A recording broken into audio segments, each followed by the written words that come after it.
एक बार अच्छे से हम फ्रेजल वर्ब पढ़ लेते हैं ताकि जीवन भर इसे आप नहीं भूलेंगे। तो सबसे पहले हम बात करते हैं अकाउंट फॉर की। अकाउंट फॉर मतलब होता है जिम्मेदार होना। तो देखिए, किसी काम के लिए आप जिम्मेदार हैं तो आप बोलेंगे कि अकाउंट फॉर। अकाउंट फॉर मतलब ये आपकी जिम्मेदारी है, आप जिम्मेदार हैं। कहते हैं ना कि तुम ही इस काम के लिए जिम्मेदार हो, या कहते हैं कि मैं इस काम के लिए जिम्मेदार नहीं हो सकता हूँ, या मैं तुम्हारी गलती के लिए जिम्मेदार नहीं हूँ। तो हम कैसे बोलेंगे, वहां पर हम अकाउंट फॉर का प्रयोग करेंगे। क्या बोलेंगे? अकाउंट फॉर का प्रयोग करेंगे। तो देखिए, I can't account for his mistake. I can't account for his mistake यानी मैं उसकी गलती के लिए जिम्मेदार नहीं हो सकता हूँ। मैं उसकी गलती के लिए जिम्मेदार नहीं हो सकता हूँ। I can't account for his mistake यानी मैं उसकी गलती के लिए जिम्मेदार नहीं हूँ। उसने गलती की तो उसके उसके लिए अकाउंट फॉर उसकी है, यानी वो ही जिम्मेदार है, मैं नहीं। तो यहाँ पर अकाउंट फॉर मतलब जिम्मेदारी का होना या जिम्मेदारी का नहीं होना। तो यहाँ पर अकाउंट फॉर का प्रयोग करते हैं जिम्मेदारी को दिखाने के लिए कि ये तुम्हारी जिम्मेदारी है, ये मेरी जिम्मेदारी है, ये उसकी जिम्मेदारी है, ये मेरी जिम्मेदारी नहीं है, मैं इस काम के लिए जिम्मेदार नहीं हूँ। आप कैसे भी सेंटेंस बना सकते हैं अकाउंट फॉर से। तो यदि आपको सेंटेंस बनाने आता है तो ढेर सारा सेंटेंस बनाइए, कम से कम 5-6 अकाउंट फॉर से, और इसको आप कभी नहीं भूलेंगे। या अभी भी आप न भी बनाए, एक सेंटेंस बना ले तो आप नहीं भूलने वाले हैं। आगे हम देखते हैं एक्ट फॉर। एक्ट फॉर मतलब होता है किसी के स्थान पर कार्य करना। तो देखिए, एक्ट फॉर मतलब किसी के स्थान पर काम करना होता है, यानी कि जब हम किसी के और के स्थान पर काम करते हैं या दूसरा हमारे स्थान पर काम करता है, या हम एक साथ दो लोगों का काम कर रहे होते हैं। जैसे हम कहते हैं ना कि हम मतलब हम ही यहाँ के हेड भी हैं और हम ही यहाँ मतलब कंपनी को चलाने वाले भी हैं, हम उसी में काम भी करते हैं।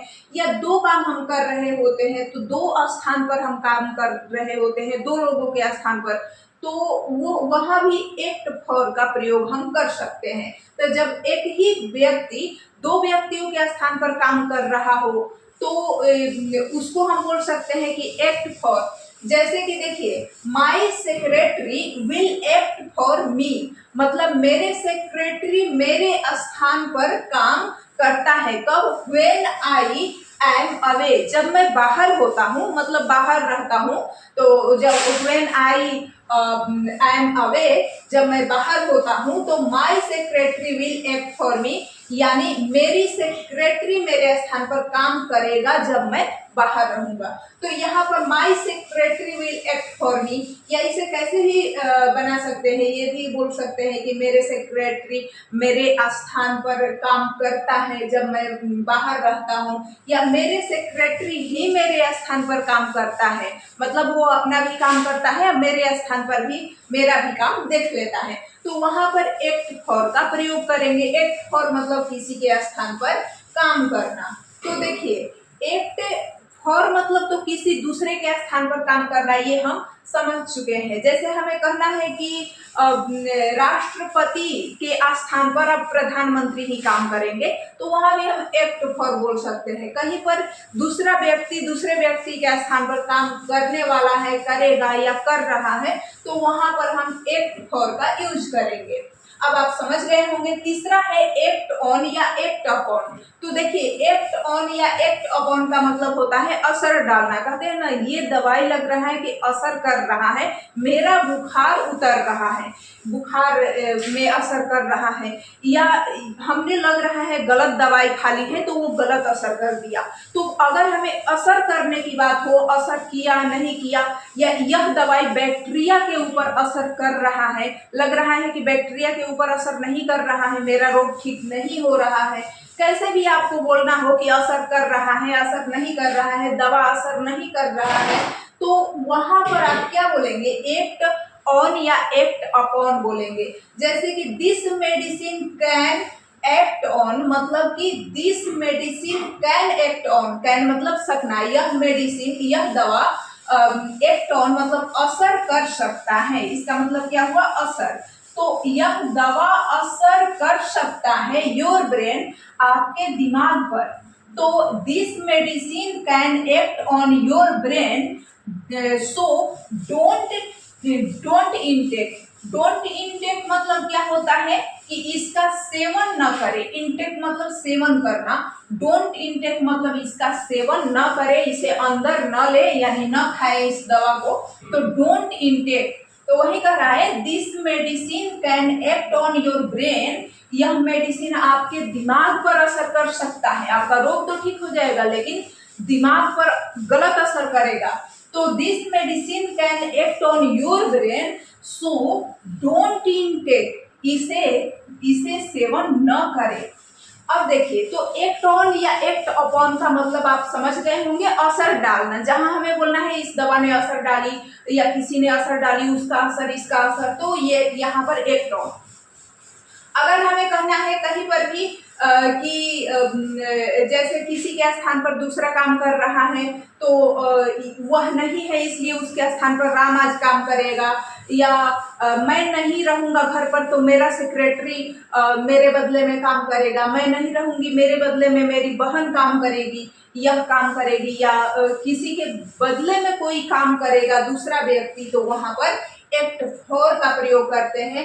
अगर असर डालने की बात हो तो एक्ट ऑन का प्रयोग करते हैं। और अगर अकाउंट फॉर हमें बोलना है तो अकाउंट फॉर मतलब होता है जिम्मेदार होना। मैं इस काम के लिए जिम्मेदार हूँ, तुम इस काम के लिए जिम्मेदार नहीं हो, तो वहां पर हम अकाउंट फॉर बोलेंगे। तो देखिए, अकाउंट फॉर, एक्ट ऑन या अपॉन, और तीसरा है एक्ट अप। तो एक्ट अप मतलब क्या होता है? एक्ट अप मतलब क्या होता है? दुर्व्यवहार करना। डोंट एक्ट अप मतलब दुर्व्यवहार मत करो, दुर्व्यवहार मत करो। या जो छोटे छोटे बच्चे होते हैं ना, वो उनको बोलते हैं हम ऐसे कि डोंट एक्ट अप मतलब दुर्व्यवहार मत करो। तो या अगर तुम दुर्व्यवहार करोगे, अगर एक्ट अप करते हो तो तुम्हें चॉकलेट नहीं मिलेगा, या तुम्हारी गलत आदतें हैं तो हम उन्हें डांटते हैं, डोंट एक्ट अप, दुर्व्यवहार मत करो, डोंट एक्ट अप। तो एक्ट अप मतलब दुर्व्यवहार करना, एक्ट अप मतलब दुर्व्यवहार करना, एक्ट अप मतलब दुर्व्यवहार करना, एक्ट अप दुर्व्यवहार करना। कम से कम आपको 5 बार बोलना है। आस्क आफ्टर, देखिए आस्क आफ्टर मतलब हालचाल पूछना। तो या तो आप इसे 5-5 बार बोल लीजिए या फिर 5-5 सेंटेंस बना लीजिए, हमेशा के लिए याद रहेगा, यही तरीका है। तो आस्क आफ्टर मतलब क्या होता है? हालचाल पूछना, हालचाल पूछना। आस्क आफ्टर, आस्क आफ्टर मतलब हालचाल पूछना। ASKAFTER, ask after. तो देखिए, अगर हम कहते हैं ना कि तुम अपने माता पिता से मिलना, तो बोल देना कि मैं उनका हालचाल पूछ रहा था। या हम कहते हैं कि राम मिला था मुझे तो उसने मेरा हालचाल पूछा, या कि कोई किसी का हालचाल पूछता है या हमें ही पूछना है किसी का हालचाल, तो वहां पर आस्क आफ्टर का प्रयोग करते हैं। आस्क आफ्टर मतलब होता है हाल चाल पूछना। तो फ्रेजल वर्ब क्या होता है? आस्क अलग चीज है, आफ्टर अलग चीज है। आफ्टर मतलब बाद में होता है, आस्क मतलब पूछना होता है, लेकिन इन दोनों को मिला के बोलेंगे आस्क आफ्टर तो उसका अलग ही मीनिंग निकलेगा। उसका मतलब है हाल चाल पूछना। क्या हो गया? हाल चाल पूछना। तो आस्क आफ्टर मतलब हाल चाल पूछना। Ask after, tell your parents मतलब अपने माता पिता से कहना कि I was asking after them, मैं उन लोगों के हाल चाल के बारे में पूछ रहा था। यानी अपने माता पिता से कहना कि मैं उन लोगों के हाल चाल के बारे में पूछ रहा था कि कैसी हाल चाल है, मैं उन लोगों के, हम पूछते हैं ना तुम्हारे माता पिता की कैसी हाल चाल है, तो यह कहते हैं कि अपने मम्मी पापा से कहना कि मैं उन लोगों के बारे में पूछ रहा था, मैं उन लोगों के हाल चाल पूछ रहा था।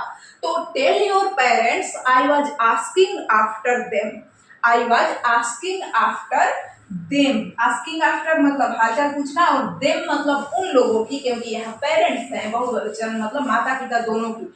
तो आस्किंग आफ्टर देम, तो यहाँ पर आस्क आफ्टर मतलब हालचाल पूछना हो गया। एक बार फिर से देखते हैं। अकाउंट फॉर जिम्मेदार होना, मैं इस काम के लिए जिम्मेदार नहीं हूँ।